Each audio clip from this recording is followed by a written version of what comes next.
53 молодые жизни, полные светлых надежд и веры в будущее, которые оборвались слишком рано. 53 бойца, патриота, которые должны были жить и работать на благо Родины. Однако по воле жестокой судьбы им пришлось встать на защиту отчизны и положить на ее алтарь самое ценное – свою жизнь. Роман Радковский – один из приднестровцев, ставших плечом к плечу с местными жителями на защиту абхазской земли.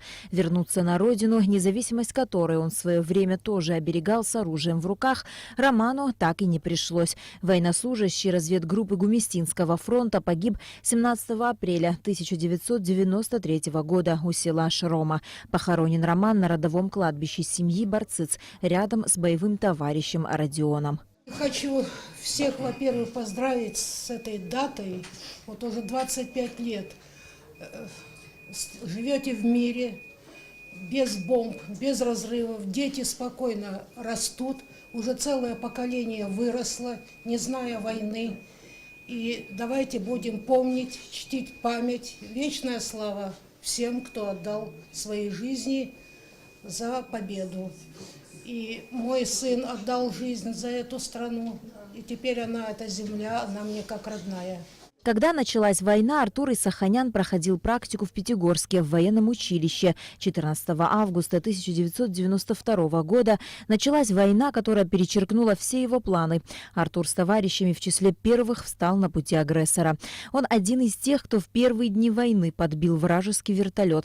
Постоянно передвигаясь на КАМАЗе за своей зенитной установкой, Артур наносил ощутимый урон противнику. Враги стали охотиться за ним. Артура Исаханяна убили спустя неделю после начала войны, в день рождения матери. Когда дети наши погибли, было нам очень тяжело.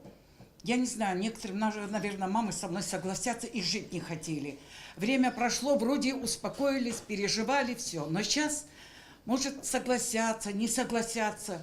Но мне, например, как матери, еще тяжелее, как будто повторяются те времена. Потому что нет их плеча. Когда они нам нужны, сейчас их нету. Самое тяжелое это.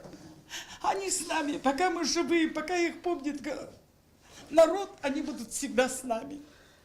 И надеюсь, что будущее поколение их помнит и не забудет никогда.